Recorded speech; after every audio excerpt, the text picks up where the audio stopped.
Welcome to Real News. This is Mark Steiner. It's great to have you all with us once again. Every day, there are new signs that our right to free speech, the freedom of the press we hold so dear, our right to assembly, our rights to protest and speak our minds are being undermined and threatened by the Trump administration and state governments around the country. Last Thursday, Trump signed an executive order that would eliminate legal immunity for social media companies like Twitter, who he's angry at, who it seems to be completely illegal. Since the 2016 election, our guest, who you'll find out in a moment, pointed out in her Atlantic article that the anti-protest legislation has grown exponentially. Over 100 bills introduced, 23 passed inside of state legislatures. Armed protesters are treated with kid gloves and lauded by the president when he talks about shooting looters and calling out the U.S. Army to stop protesters in the wake of the death of George Floyd. We're joined today by Nora Benavides to discuss the threat to our civil liberties, our democracy, and how we address it. She's director of the U.S. Free Expression Programs for PEN National here, which is part of PEN International, and joins us to talk about these issues that we all face. And Nora, welcome to the Real News. Good to have you with us. Hi, Mark. Thank you. Oh, it's always a pleasure to talk to you. So let's open with a tweet that you had that was put out by Atlantic about your article. The tweet was, "The First Amendment is no good if it is used to protect one side of the political spectrum, but disregarded by the other." So let's talk a bit about what we're facing on a larger scale here. I mean, your piece whittled its way down to state legislatures, which is where the rubber meets the road on some levels when stopping protests. But the reality is that there's this overarching push at this moment that reeks a real threat to what we've come to expect to be our everyday rights. So outline that for us in terms of your work. Absolutely. Well, it's great to be here. You know, I think one of the things we're seeing is that there is sort of a narrative shift, and protest is seen as criminal, but only if you're exercising it and promoting certain views. I thought back at the very, very beginning of these protests and the movement in the wake of the killing of George Floyd. You know, I thought through how anti-lockdown protests were viewed and the way they were treated back in April and in May, and how different we're seeing law enforcement reactions now. And of course, there are always these counter arguments where people say, well, there's violence. But most of the protests that are happening and a lot of the protesters are marching and exercising protected First Amendment rights. And they are being met with tear gas, rubber bullets. Journalists are being attacked and sought out by law enforcement and arrested in sort of these sweeps to pull them away from reporting. And I think that, you know, when we compare it with what happened during the anti-lockdown protests, we've seen generally very little that law enforcement did to crack down or even try to limit what people were doing during that phase. And so it just seems to point to, at a higher level, you know, we can get into the legislation and the trends that we've seen in our PEN America report, but at a very high level, protest is criminal if you're promoting certain views. And if you are dissenting, if you are Black, Indigenous, or another person of color, so much of what we've witnessed is this really targeted assault on First Amendment rights. So I want to start with this one piece because I think it's emblematic of what we're kind of the dangers that we're facing at the moment. I mean, this is not the heart of your discussion. I just want to start here and we'll get into the heart of what you've been talking about and writing about and what the report that PEN released. But when you see President Trump attacking Twitter after they fact-checked him and saying that they have unchecked power, and that he's going to limit their right to not be held liable for things that are said on Twitter, which there's this Section 230 of the Communications Decency Act, which he's trying to use, but it's actually the opposite of that. And so when you see that, because it ends up becoming this kind of popular will of the people who support him that he speaks to with this. And therein lies a danger to me, is that we are facing this kind of serious authoritarian tendency. I don't like to use the word fascist because that's what's too specific about a political regime, but there's increasing authoritarian tendencies. And I think that's why this to me is so dangerous, because of how it's happening and where it's coming from. Absolutely. I mean, we live in a democracy, or we purport to, where our elected officials represent us and where they represent and participate in democracy by representing our views. And we're now in this phase of a completely undermined authority. We have a leader that is targeting truth, I think, that is targeting then the ability for people to promote ideas and to really just connect with each other in that marketplace of ideas. That's what our platforms and social media do. They open up space for people. And in the president's moves to yet again try to limit or decide what is allowed on those sites, it's really just kind of a double down of tactics we've seen him display over the last several years and even before his presidency. As president, we know, for example, that part of what he's done is target reporters when he dislikes their coverage. He removes people from press briefings. The administration generally has an antagonistic view where they denigrate reporters and coverage, which somehow portrays the administration in ways that it does not like. And that really is sort of this permeating tone towards anything that is dissenting, that anything that tries to unearth a story that the administration and leaders do not want, they try to censor it, which is frankly authoritarianism 101. That is sort of that precursor step that we've seen in other contexts. And as an organization that monitors that slow step away from democracy, we've been really troubled by the issues and the practices and frankly, the rhetoric in this country. And the executive order, I think, is sort of just one example where I'm not even sure it's exactly enforceable as an executive order. But it also just sort of begs the question of what are our leaders doing? And at its heart, I really think that Trump is succeeding in trying to create his own narrative, a narrative that undermines truth and really undermines our shared ability to agree on things, which is, I actually think at the heart of it, the underpinning of our democracy. If you and I are not able to connect over the most basic issues, the most basic truths and sort of the foundation of society, we're not going to be able to vote on our candidates that are running for office. We're not going to be able to then think about what we actually believe in because everything is suffering from a lack of and an undermined credibility. I want to talk about how some of the things are connected here that are happening to us that you wrote about in your article in The Atlantic and also the Penn Report. But let me start with Penn International and Penn America for a moment. I mean, this is an organization that over the decades has been fighting for freedom of speech and freedom of the press across the globe. I'm very curious, and I think many of our viewers will be very curious about the conversations that may be taking place among you now, here in this country and around the world, when you all of a sudden have to focus on the United States. I mean, this organization first was set up because we wanted to focus on authoritarian regimes around the country, around the world, and what was happening. But its focal points are here in our country, allegedly the world's greatest democracy.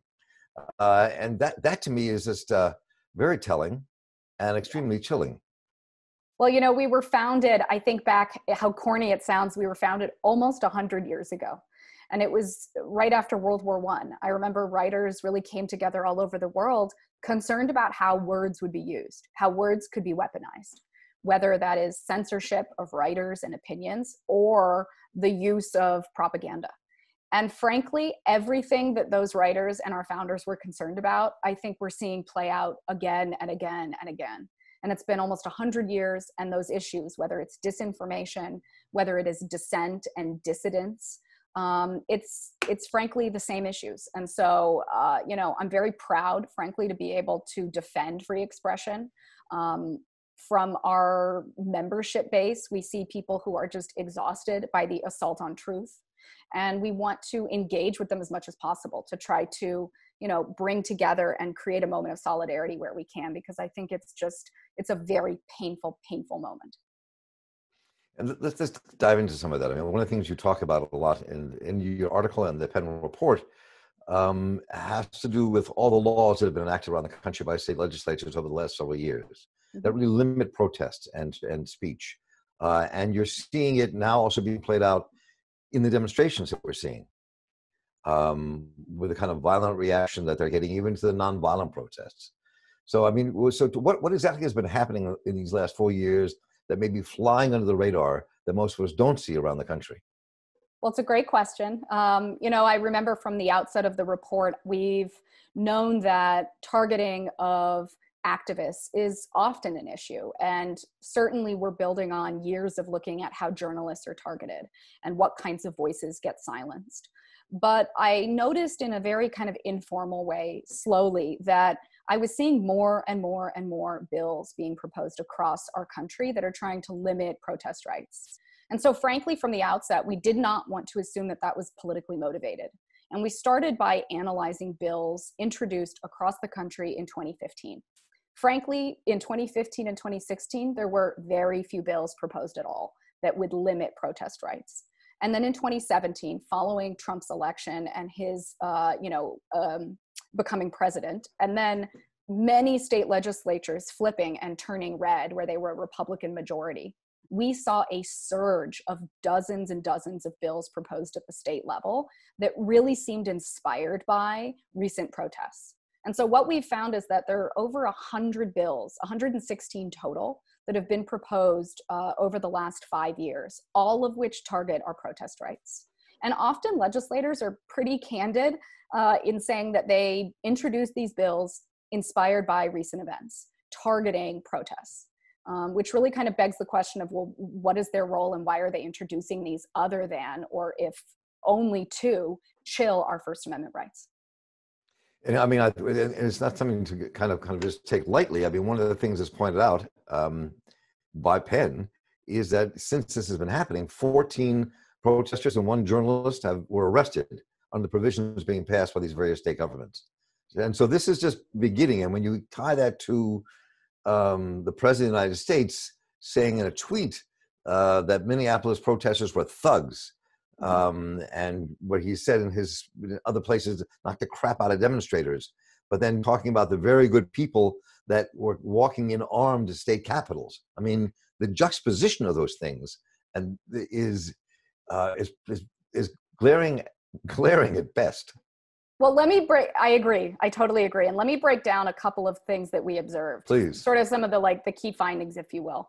Again, we really wanted to start by assuming it was not politically motivated and not really targeting certain protest movements. But unfortunately, out of the 116 bills that we analyzed, the great majority are really introduced in the wake of highway protests that are led by Black activists and Black Lives Matter, and then bills that criminalize protests around pipeline or other construction sites, which we know are motivated by Dakota pipeline protests. And so when you look at the totality of these bills, that is over 60 bills, for example, that just criminalize minority-led movements. And it really seems to highlight that protests happen and then legislators introduce bills to target those protesters. And over again, we've really seen this conclusion in all of our findings that protests happen, and then especially in the states where there are massive demonstrations, Minnesota, Missouri, North Dakota, those also then have the highest number of bills that are getting introduced. And frankly, not all of these bills pass. That is something that we try to reiterate over and over in the report. Out of 116 bills, only 23 have become law. And only 2 of those have been challenged legally. And so what we're facing is a few things. I think one, we're seeing that it's really hard to challenge these bills. So many of them are kind of okay constitutionally that they might pass muster, and we're just not sure how they'll get applied.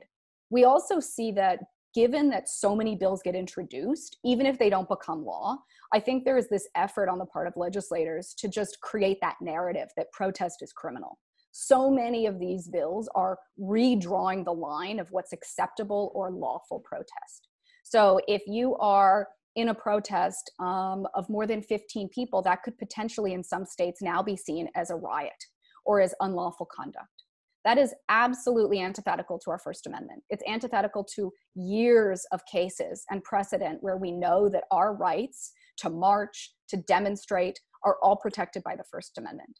And so when we see bills getting introduced, dozens of them, that let's say criminalize people marching on a highway.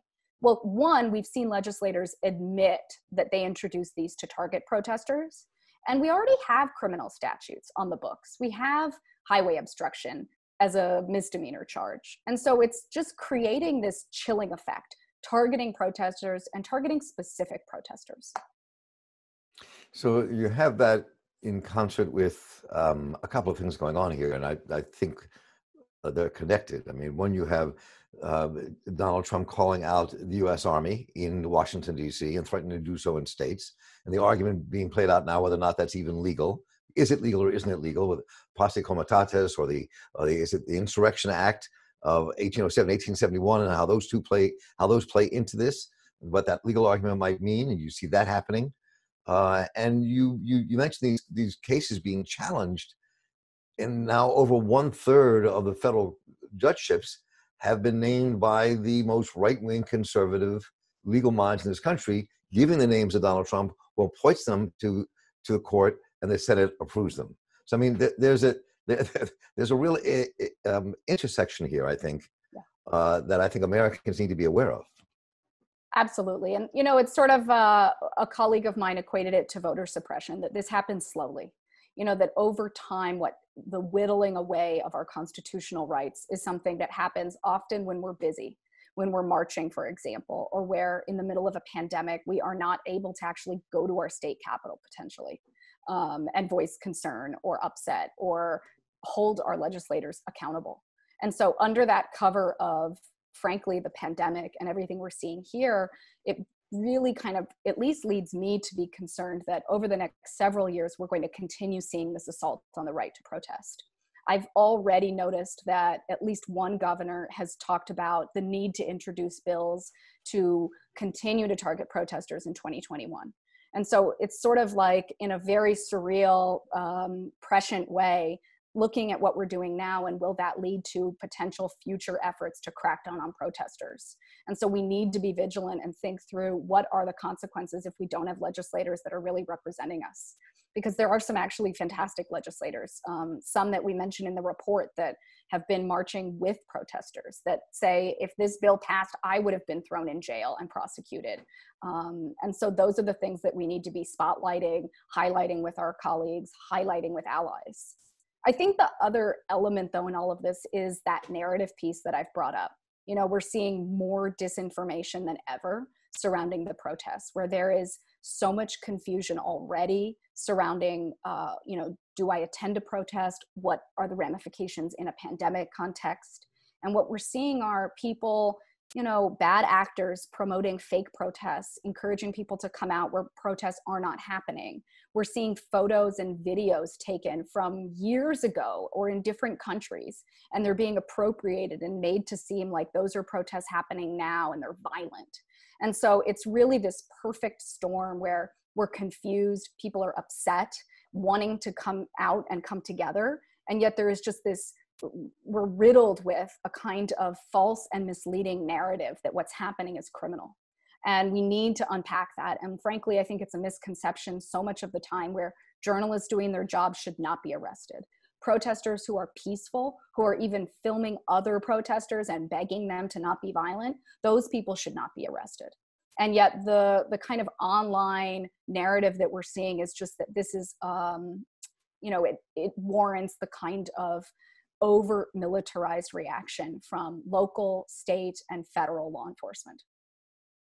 Let me just finally ask you this, Nora. I'm curious, what are Penn and other groups going to, or what are you doing in terms of countering this? And what are you suggesting people do and organizations do? Well, one, I think, frankly, please read the report, because I have seen a dearth of information and resources that actually point out these lopsided First Amendment rights. And if we know that legislators are doing this, we are that much more better positioned in 2021 to fight these types of proposals. And where there will be proposals, because I am sure they will crop up in 2021, we're ready to fight back against them. But we want to do that with local partners. And so in the various states that we've seen bills introduced, we're monitoring the situation. We're looking at how can we maximize that redo and the recrafting of a narrative here that protest is not inherently criminal. That means engaging with legislators, trying to educate them about that, educating them about the very serious costs of introducing bills that are unconstitutional, and then working with our allies in various cities and states. And so right now, I think there's a moment where, frankly, I'm glad our report is out in the world, but there are much bigger issues, and we're trying to listen and hear from our partners, hear what people are wanting and needing. And I think when it comes to the legislative and policy issues, we're ready to fight back and try to challenge those problematic and unconstitutional bills. It's been a really interesting conversation. We've been talking with Nora Benavides, who is the director of U.S. Free Expression Programs with Penn, and talking about their new report that came out that we will be linking to as well, because it's something we all have to kind of read and understand and know where we're going. Arresting dissent, legislative restrictions on the right to protest. All of us should take a look at that and read it and think about it. And once again, Nora Benavides, thank you so much for joining us. It's a pleasure to have you with us. Thanks, Mark. And I'm Mark Steiner here for the Real News Network. Let us know what you think. Take care.